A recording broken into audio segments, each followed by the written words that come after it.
o gyfnod yr pla'r ail glo ddoth yr storïau yma. A mi o'n i wedi teimlo trwy'r adag fod y pla yn gwthio pob un ohono ni i'r hanfodol i holi'r cwestiwn ac i fyw rhywbeth sylfaenol hanfodol rwsyd. Dwi'n cofio meddwl rhyw bynawn sul oedd hi yn ystod y clo cynta, dwi'n meddwl. Mae hwn yn debyg i rhywbeth, y pnawn sul yma. Ac o'n i'n meddwl, be ar wyneb y ddaear ydi o lle? A mi'n harodd i'n sydyn, pnawnia neu dyddiau sul ym Mhlentyndod i, lle o'n na neb ar y stryd, o'n neb yn gwneud dim byd. A mi oedd y lle yn hollol wag, ac o'na ryw doriad pendant i'w gael. Mi oedd hi'n wsos y lle, ac mi o'na wythnos newydd ar fi'n dechrau. Felly, o'na rhywbeth am yr hanfodol yma. A hwrach bo hynny wedi ngyrru fi i feddwl, wel, beth sy'n rhaid mi gael i fyw, hynny di o'n i'n siopan lleol, o'n i'n mynd allan o gricias yma. A mi o bob dim rwsyd o'n isio ar gael yma, ac os nad oedd o ar gael, mi o'na rhywbeth, mi oedd y cwestiwn yn codi wedyn, wel, os rhaid i mi gael o, a'r atab yn ddiffaul bob tro bron oedd nag oes. A wrach bo hynny wedi peri mi gwestiynu sgwennu. A mi ges i gynnig gan Dr Gareth Evans-Jones sgwennu rhyw bytia am gariad. Ac mi dduthon, a ma fi'n meddwl dybad os ar rhywbeth mwy fan hyn. A mi yrodd hynny fi wedyn yn ôl i eto ddyddiau cynnar, lle y prif beth oeddwn ni yn ei licio oedd Storïau byrion, ac yn arbennig felly Storïau byrion Kate Roberts. A pan ddoth i yn mis Ionawr leni, mi roes i ryw fath o ryw dasg am hynny, neu ryw her neu rhywbeth i mi'n hun. Fedrwn ni sgwennu rhywbeth bob diwrnod, rhywbeth byr. A dechrau ar y cyntaf o Ionawr, a gweld be ddigwydda. A o fanno maen nhw wedi dŵad. Chwaraeodd Elin eto pnawn hwn a llythrennau'r wyddor. Y llythrennau roedd hi wedi eu torri'n ofalus a siswn torri gwynaf ei chwaer fawr. Ti di gweld yn siswn ni? Naddo pam. O gylchgronau a chatalogs a biliau a flyers. Chwarae ar llythrennau, ei symud ymhlith ei gilydd. Hyd nes y bydda hi'n cael hyd i enw. A'r enw'n troi'n siap. Nid dynol o anghenraid, gorau oll os nad dynol.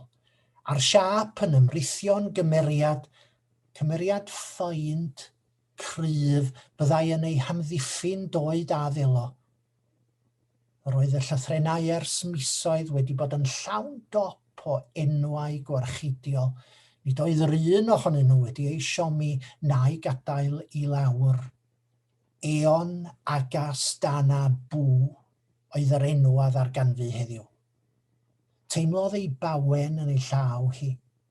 Gwyddai fod ganddi ei wynedd ac y byddai yn ei hamddiffyn a hithau nos Wener a dechrau'r weekend rhag y gweiddi a'r malu pethau, y teuru a rhyw ddyn diarth arall. Yr her yma wedyn o roi trio sgwennu stori bob diwrnod a rhoi ryw awr y dydd iddi hi. Rwan ta mi o hwnna wedyn ymdi mewn i'r bersonoliaeth obsesiynol yma sydd gen i. Ac felly fedras i ddefnyddio hwnnw am unwaith yn gadarnhaol, lle bod o yn ddinistriol fel mae'r obsesiynau wedi bod i mi yn y gorffennol. A be fyddwn ni'n neud wedyn oedd trio cael rhyw syniad, cael llun oedd y peth. Ac mynd i mi dduthon o'n unlla y lluniau fydda'n dŵad gyntaf, ac ambell i enw, mi o'n i'n darganfod enw, wrach ddim yn gweld cymeriad, ond yn sicr mi ddoth na ryw Edgar Hughes o rwla. A wedyn mi ddarganfyddas bod Edgar Hughes wedi cloi hun yn y tŷ a bod na ryw bobl yn trio dod i mewn. A felly sgwennu hwnna'n weddol gyflym deud y gwir. Nid wrach llif yr ymwybod, dwi'n mynd rhyw cyn iawn ar hynny os gwir ddeud.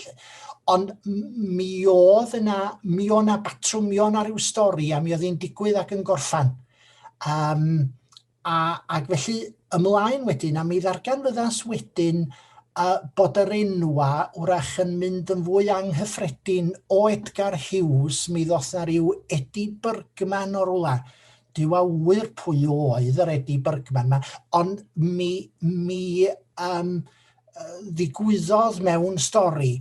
Wedyn ddoth a ryw, o rwla ryw Spencer Moffat, a wedyn mi ddoth hwnnw hefyd, a be oedd yn digwydd hefyd oedd wrach nad un stori y dydd o'n i'n ei gael yn diwedd, ond wrach ryw 2-4 ohonyn nhw.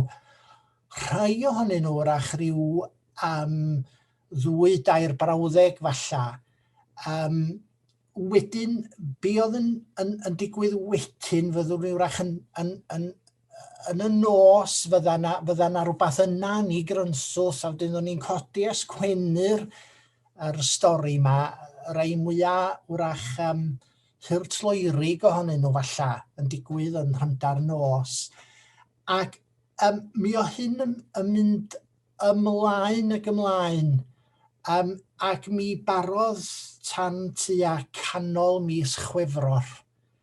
A wedyn i bob pwrpas mi wrach ddos i ben, mod i'n parhau nod rwan i gael hyd i ambell un, ond ydy'r angerdd na, os fedri di gyfieithu intensity efo'r gair angerdd, di hwnna ddim yna wrth gwrs, ond mi o na rhywbeth angerddol yn ystod y mis Ionawr a'r mis Chwefror pen oedd rhain yn dŵad yn gyflym fel ryw grempoga ar ddim Mawrth hynny, un ar ôl llall.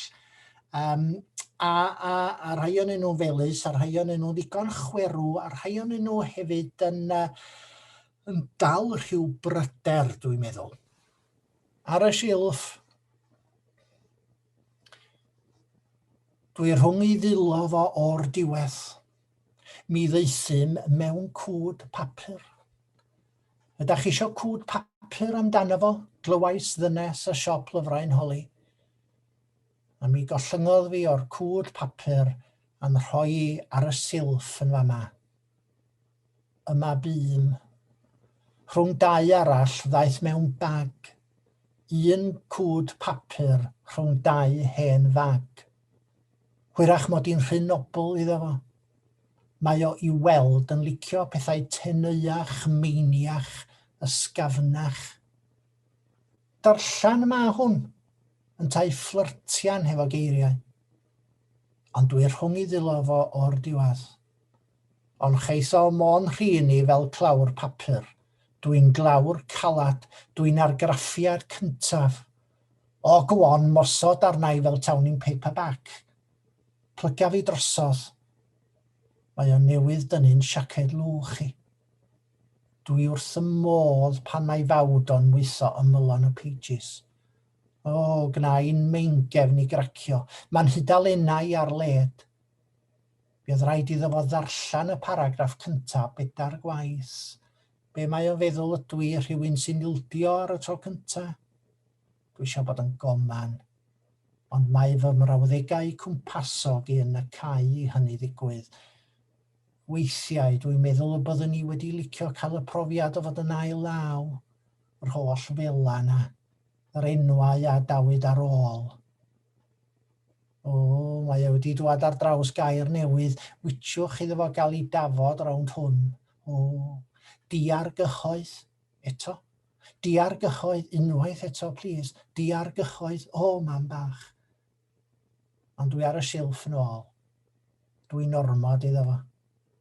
Ar y silff byddai, dario rioed yn allt i. Na, ni ddefnyddiaf iaith fel yna, ni steallodd fi erioed.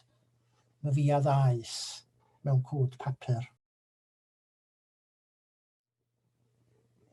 Mi yna rhywbeth i mi am gael hyd i, bod ni'n sôn am hanfodion, beth sy'n hanfodol mewn stori fer. Mi yna rhywbeth am un gair, un frawddeg. Dwi'n meddwl bod na rhywbeth am stori fel, bod na frawddeg neilltuol i stori fer, mae'n amhosib i chael i mewn nofel, a bod na rhywbeth am un gair hefyd. Ac mi gyplysodd hynny yr ymchwil yna rwsyd, anhoffter mawr i o'r Mabinogi. A fel dwi'n crybwyll yn yr rhagair, dwi'n sgwennu rhyw rhagair bach, o'n i'n meddwl bysaf yn syniad i wneud hynny tro yma. Am blodeuwedd lle mae llai wedi gadael hi, a mae hi yn y llys, a'r gair sy'n cael ei ddefnyddio gan yr awdur mawr yna, Mabinogi, ydy y gair symud, bod hi'n symud trwy'r llys. Ac mae'r gair symud na'n deud pob dim am ei diflastod i, am ei rhwystredigaeth i. Ac mewn stori eang iawn mae'r gair symud yn digwydd, mae modd tynnu hwnna allan o'r Mabinogi a mae'n sefyll ar ei ben ei hun. Ac chwilio am yr un gair ma o'n i, dwi'n siŵr dwi wedi medru gwneud hynny, ond mi oedd yn cyplysu hefyd hefo yn hoffter mawr i o Kate Roberts. A mi es i nôl i ddarllen yn ystod hyn i gyd, lle i chyfrol i rhigolau bywyd. Ac yn y golled mae yna, mae un o'r geiriau ma'n digwydd, lle mae Annie a Ted, maen nhw wedi mynd yn ôl i lle oedden nhw'n caru ar un cyfnod. Ac maen nhw symud y llyn, mae yna ryw gair. A dyma beth sy'n cael ei ddeud am y bobl y cair yma. Mi fasa'n lles i bobl dagellog fel hyn gerdded. Wel, tagellog sy'n ei gwneud ti. Oherwydd yr un gair yna yn disgrifio bywyd pobl y cair yma, tagall. Hynny di bobl da i byd, bobl freintiedig, wedi cael bwyd da, wedi digon o arian, mae'n siŵr, tagellog sydd yn ei gwneud ti. A felly, rhyw chwilio am rhywbeth y fel la. Hefyd, y frawddeg, fel dwi'n dweud, dwi'n meddwl bod yna frawddeg sy'n neilltuol i stori fer, na fedar i ddim bod mewn nofel, lle hyd un eto yn rhwng dau damaid o gyfleth stori arall Kate Roberts, lle y frawddeg ydy daeth yr haf a gaeth heibio. Wel, ydych chi'n cael brawddeg fel la mewn nofel, dwi'n meddwl, mae rhaid disgrifio yr amser ag ati. Tra mewn stori fer, mae hwnna'n bosib. A hwyrach bod o'n digwydd mewn barddoniaeth hefyd, lle ges i eto ar draws rhywbeth mewn cerdd gan Dewi Stephen Jones, Ffynhonnau Uchel, lle mae o, fel hyn mae'n mynd, cymryd saib, a wedyn mae yna 2 dot, a wedyn aeth hanner canrif heibio. Mae'r peth yn rhyfeddol, lle, ond mewn wrach telyneg neu stori fer, mae o rwsyd neu gilydd yn medru bod yn ddilys rwsyd. Sa'n nhw'n gweithio mewn nofel. Ac felly mae yna rhywbeth am eto mynd yn ôl i chwilio am beth sy'n rhaid ni gael i wneud i'r stori yma weithio. Rwan, dwi wedi cael hyd i'r math yna o eiriau frawddegau, wel, hynny fyny i ddarllenydd, ond am hynny o'n i chwilio. Rhad ras, 2 gwyn a glywyd am Moreia. Trosglwyddwyd yr enw gwreiddiol i'r tŷ bwyta newydd 1 seren Michelin. Roedd y perchnogion Victor a Vicky Sparks yn awyddus i barchu traddodiad, ac nid oedd Moreia fel enw teimlent yn anghydnaws neu'n od ar dŷ bwyta, fel y byddai Jerusalem efallai neu En-Gedi yn sicr. Yr oedd rhywbeth quirky ei gair hwy am y cyfuniad. Ond rhwng bod yn gapel a dyfod yn dŷ bwyta o'r safon uchaf posibl, garage, nid hyd yn oed modyrdy, ond garage oedd Moreia. Ond ag yntau erbyn hyn yn dŷ bwyta, dau gwyn a glywyd am Moreia. Y cyntaf oedd y clywyd arogl a'r brydiau rhwng dau gwrs, rhyw wyff fel y dywedid gan ambell gwsmer, o olew neu betrol, jyst digon i godi ar rai, nid ar bawb, rhyw gyfog bychan. Ond wrth lwc byr ei barhad. Plwc sydyn o euogrwydd oedd yr ail gwyn. Mi oeddwn ni ar ganol ymhwdyn oedd tystiolaeth Eddie Bergman, yr hynaf o'r brodyr Bergman o Bergman Ales and Wines a'r siopau What Ails Thee. Pan deimlis i yn uffernol o guilty am bob dim o'n i di wneud rioed as it were. Cyffelyb oedd profiad niferoedd eraill, Herbert Whitty a'i gymar Spencer Moffat er enghraifft. Ond yn amlwg, nid yw'r un o'r ddau gwyn wedi effeithio ar boblogrwydd Moreia. Nid oes dichon cael bwrdd cyn mis Awst.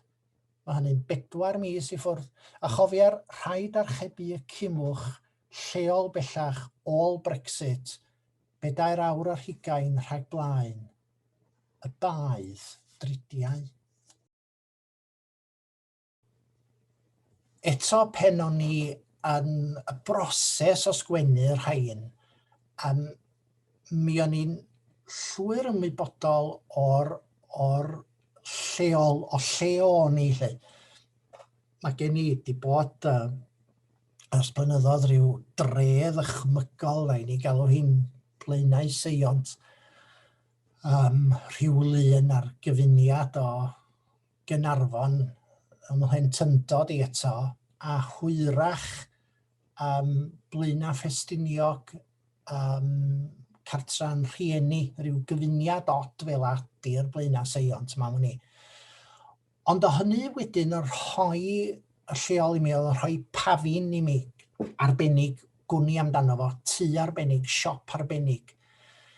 Ac mi oedd y siop bwtsiar, siop fara, greengrocery, a'r math yna o siop. Ac mi oedd y pethau ma'n digwydd yn yr llefydd yma, fyddwn ni'n gwybod amdanyn nhw'n iawn, lle, a rhyw bethau ddigon od wrach yn digwydd. Rhywun yn mynd i siop bwtsiar ac yn ffindio yn diwedd mae Iesu Grist i'r cigydd, lle. Rwan ta, lle doth rhywbeth fel yna, gyda i'm syniad, ond o'r lleol yma roeddan nhw'n dŵad. A mi o hynny to'n rhan anatod o be oedd yn digwydd yn hynod y pla. Fyddwn ni'n mynd i'r siopa lleol yng Nghyriciaeth. Bo' ni'n neud hynny beth bynnag, ond oeddan nhw'n dod yn fwy yn bwysicach rwsyd. A rhywbeth yn wleidyddol am hynny hefyd. Mae gen i gas wedi bod erioed at archfarchnad. Ac eto, dwi'n mynd yno, ac yn casau'n hun am fynd. A mae yna rhywbeth trauma am wneud datganiad gwleidyddol na dydw i ddim yn mynd i'r archfarchnad. A gyna i eto enw dwi wedi ddefnyddio ers blynyddoedd, sef Pepco, a geith bobl feddwl o lle mae hwnna di dŵad, cyfuniad o 2 air arall ydi hwnna. Ond yma mi o'n i'n medru darganfod y lleol, mynd i'r lleol, ac o safbwynt sgwennu yn fanno oedd y pethau mae i gyd yn digwydd. Cyfoes.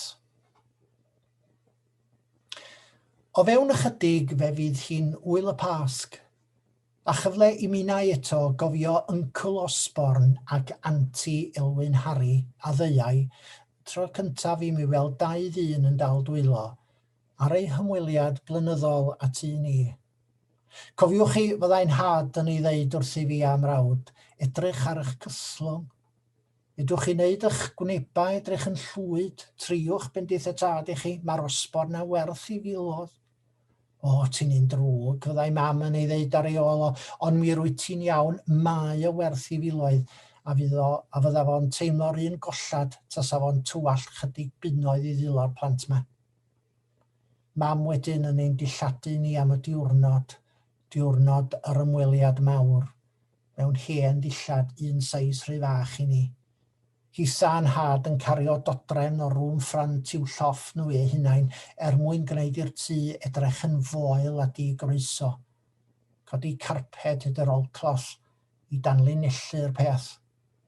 Gosod fas o flodau artiffisial o'r twll dan grisiau ar sil y ffenestr i brofi rhywbeth ychwanegol. Ar un rigmar o ôl blynyddol amser swpar. Dicon o di Edward mae gen i ofn, osborn ac Elwyn Harry, bethau'n go dyn, a'i cymell i stynnwch wrth ddal y plat corn beef, spam a bron o'i blaenau. Y tomatos a'r beetroot yn y polini lleiaf a feddau. Y tatw stwnsh yn syth o'r sosban, wedi torri'r unig ddesgyl o gini. Margarine nid menyn ar dorth echdau. Ylwch be rydyn ni wedi ddwad i chi fyddai Uncle Osborn yn ei ddweud wrth roi wy pas gyrun i mi am rawd, a roses i mam. Aunty Elwyn Harry yn sbïo arna i drwy'r adag fel petaion gwirioni hefo fi. Siocled o ddiawl, byddai'n had yn ei ddeud wedi iddyn nhw fynd, a fynta werth ei filoedd. Fo a mam wedyn yn gosod popeth yn ei ôl i wneud i'r tŷ, gan ddefnyddio'r ymadrodd od hwnnw, edrych rhywun fath tan y flwyddyn nesaf. O fewn ychydig fe fydd hi'n wyl y pasg, a chyfle i minnau eto gofio Uncle Osborn ac Aunty Elwyn Harry, a roddai i mi am un dydd drwy gydol blynyddoedd fy mhlentyndod, ffasiwn gyfoes, dihysbydd.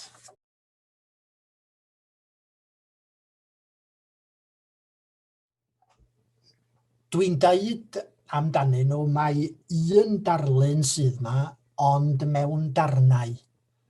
Mae nhw gyd yn perthyn i'w gilydd, a mae siŵr gen i na dyna yn hoffter i di bod. Erioed ydi clytwaith, collage dwi di licio y math yna o ddull o greu darlun, sydd yn mynd yn ôl i gyfnod Picasso a Brac ar rhain lle o roi darnau bapur, rhywbeth i'r rhwygo i mewn. Ac mae yna rhywbeth am y darnau a'r darniog sydd wedi neu fi erioed. Mae'n siŵr o ran personoliaeth, dyna beth dwi darnau o rhywbeth. Dwi wedi cael ei roi i gilydd. A hefyd, wrach eto mynd yn ôl i gyfnod plentyndod, i eglwys yn had yn Llanwnda, yn ystod y gwasanaethau, meddwl i'n crwydron, fydda meddwl i'n mynd o hyd at y ffenestri lliw. Pob lliw yn wahanol ac yn creu cyfanwaith. Darna oedd yna, darna lliwgar, ddim yn medru bodoli ar eu pennau hunan, ond os ydych chi rhoi nhw gyd fo'i gilydd, oeddech chi'n cael rhyw brydferswch a rhywbeth mwy na'r darna. Nid gwydr plaen o gwbl, ond ffenestr liw. A wrach mae dyna be dwi wedi drio i gael tro yma, ydy creu o'r darna yma rhyw ffenestr liw, a ydych chi'n edrach ar y lleod yma, yr bobl od yma, a'r bobl gyffredin hefyd, bobl fedrwch chi i hadnabod gobeithio, y Mlaenau Seiont yma. Ond hefyd bod o'n deud rhywbeth arall, eto o'r cyfnod clo falla, gyd ddibyniaeth, a bod ni'n gyd yn gyd ddibynnol ac yn cyd berthyn, ac nad unigolyddiaeth fel y cyfryw sy'n cyfri, ond yr gymdeithas yma, da ni gyd yn rhan anatod ohoni hi yn ei hamrywiol liw, yn ei hodrwydd, yn ei rhywbeth hanfodol amdani hi a Chymreig de. A dyna wrach oeddwn ni isio i gyfleu trwy'r storïau yma. A bod hynny wedi digwydd, nid bod gennau rhyw fwriad ar y cychwyn, ond dyna beth ath i fod. Dwy eithroedd, teipiodd daeth a chafodd des.